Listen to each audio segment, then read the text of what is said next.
Hi everybody. Whether you're firing up the grill, fired up for some college football, or filling up the car for one last summer road trip, happy Labor Day weekend. We set aside Labor Day to honor the working men and women of America.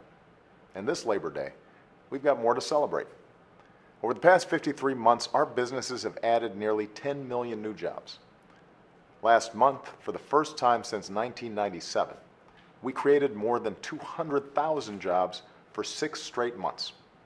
And for the first time in over a decade, business leaders worldwide have declared, 2 years running, that the #1 place to invest isn't China, it's America.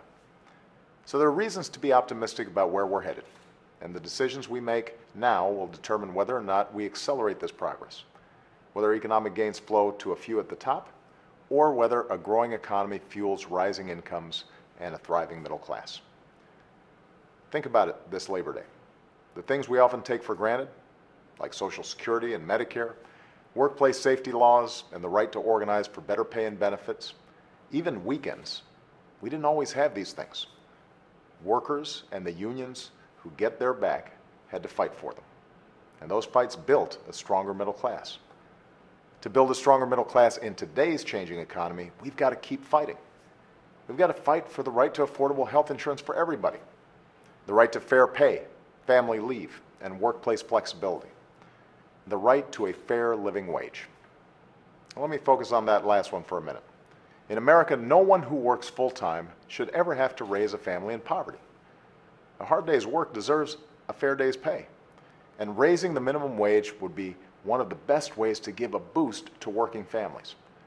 It would help around 28 million Americans from all walks of life pay the bills, provide for their kids, and spend that money at local businesses. And that grows the economy for everybody. The bottom line is America deserves a raise. But until we've got a Congress that cares about raising working folks' wages, it's up to the rest of us to make it happen. And in the year and a half since I first asked Congress to raise the minimum wage, Americans of all walks of life are doing just that. 13 states and D.C. have done their part by raising their minimum wages. 4 more states have minimum wage initiatives on the ballot of this November. And the states where the minimum wage has gone up this year have experienced higher job growth than the states that haven't. Business leaders at companies like The Gap are doing their part. They're raising base wages for tens of thousands of workers because they know it's good for business. Mayors across the country are doing their part. Mayor Emanuel in Chicago and Mayor Garcetti in LA are working to lift their city's wages over time to at least $13 an hour. I've tried to do my part by requiring companies that get contracts with the federal government to pay their workers a fair wage of $10.10 an hour.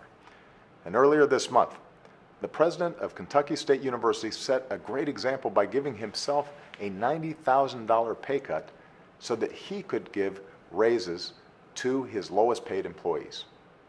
His sacrifice will give more of his workers and their families a little extra money to help make ends meet.